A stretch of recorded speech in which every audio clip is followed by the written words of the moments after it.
bi nga xam ne 1 sur 1 la maanaam tu n'as pas besoin de 2 francs kii pour am 1 franc kële maanaam ñun ñëpp ñoo tolloo même parité maanaam lii mooy l'entente des pays de la zone UEMOA en 1962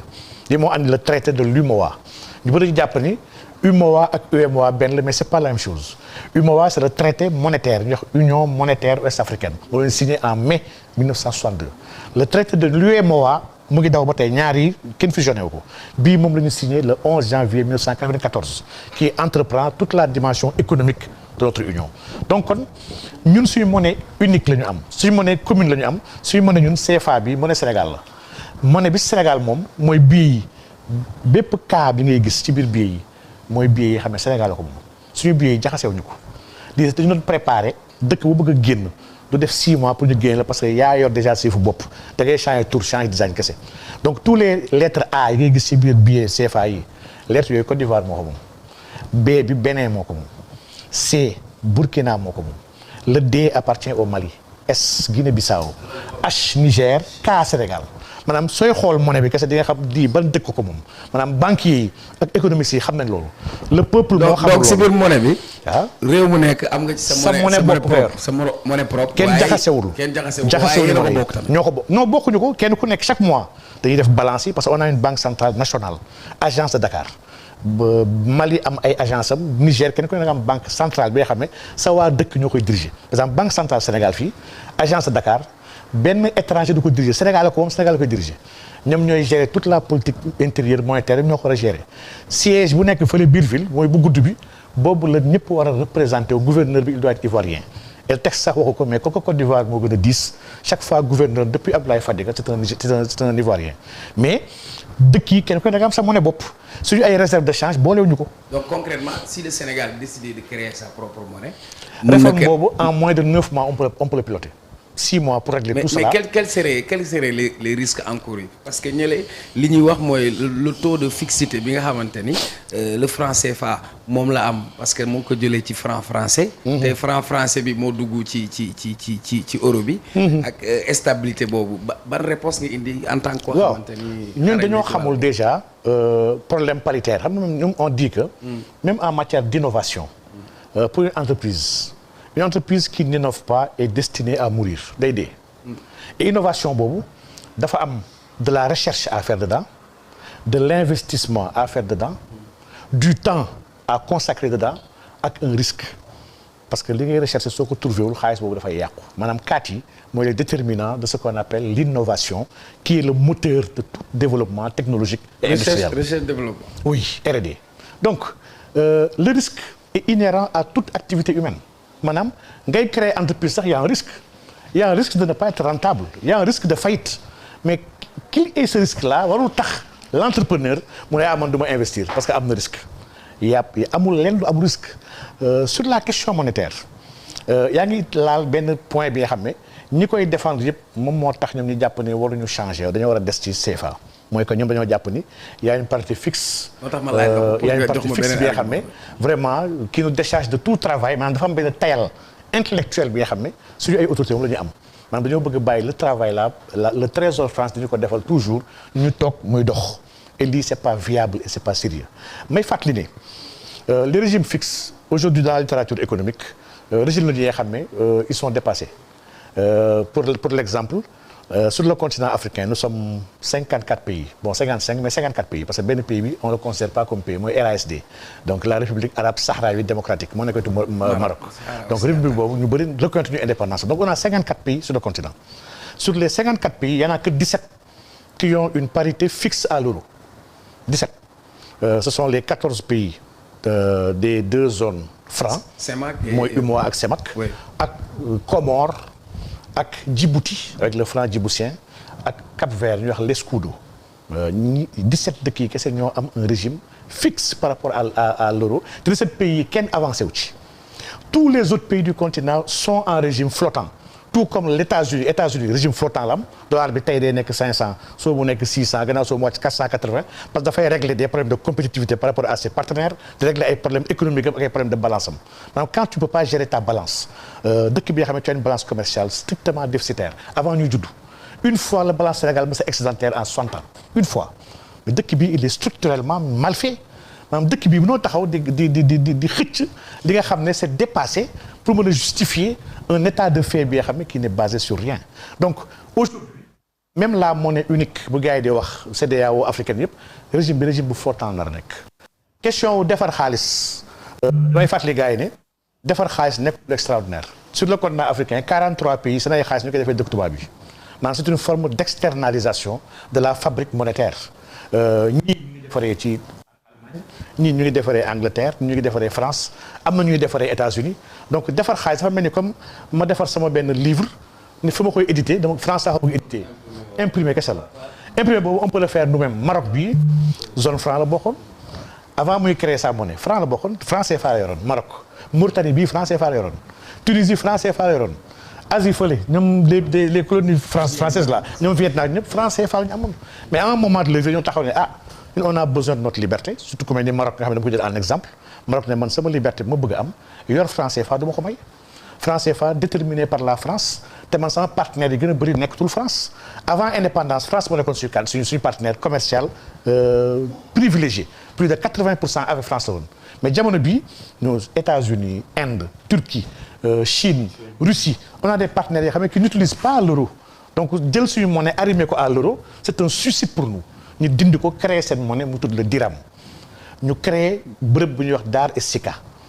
Maroc actuellement seen ay passeport seen ay carte d'identité seen ay timbre seen ay visa yëpp ñoo koy defal seen bopp parce que lii mooy souveraineté ñun aujourd'hui dem nañ ba jamono bi nga xam ne carte d'identité sax pour ñu defar ko on a donné ce marché à des Malaisiens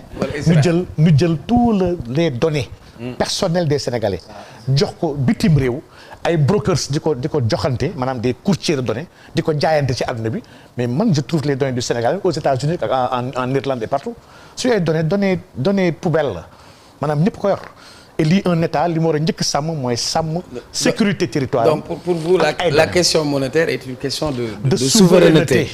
Et ça, on a un choix. Les télécommunications, on a Orange, on a Free, des opérateurs. Souveraineté. Même sur la question de l'eau, souveraineté hydraulique. Donc yow bu ñu la déggee kon dafa mel ni Sénégal musul am indépendance. musu ko am donc dañu am indépendance ci kayit. mais amuñu ko dëggantaan. man j'appelle le Sénégal une néocolonie. nous sommes dans une néocolonialisme. Sénégal ba léegi colonie la Sénégal décidé wul dara par lui-même gis nga fa at yee weesu ndoxu Sénégal ba mu amee problème mais tuyau bu nekk Kër Momar Sarr ñun contrat yu ñu signé ak France amuñu droit laal tuyau bi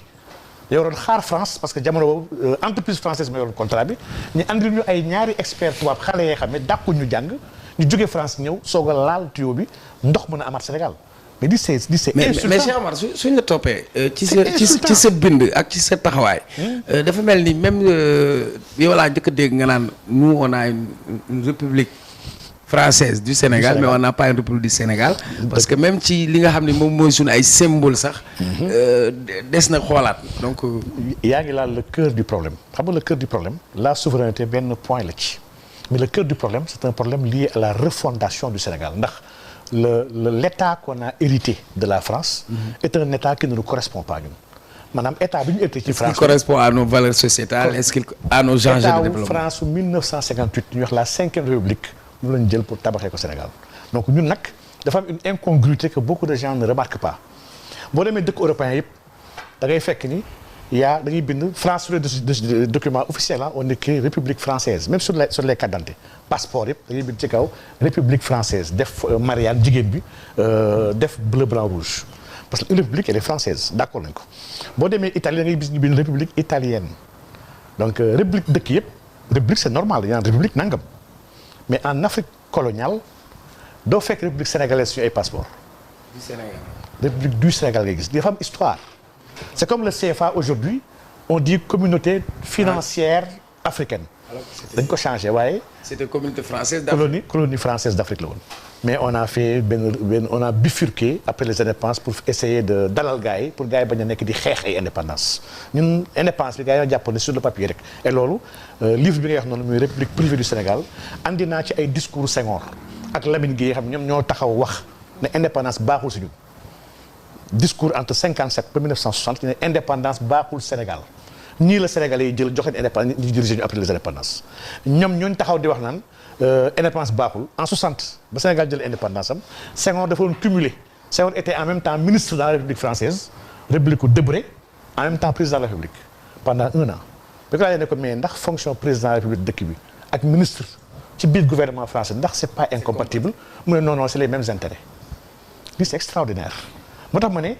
au Sénégal fii oustaz su fi nekkoon dina ko leeral dafa am benn technique grammaire bi ñuy wax alxasf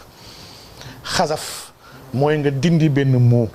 ci biir benn phrase ba pare ses effets nga bàyyi ko dans la phrase maanaam en réalité c'était la République française du Sénégal ndax Sénégal ça appartenait à la France. Donc vous pensez qu'aujourd'hui en vous engageant dans la coalition Diomaye Président on peut s'attendre à avoir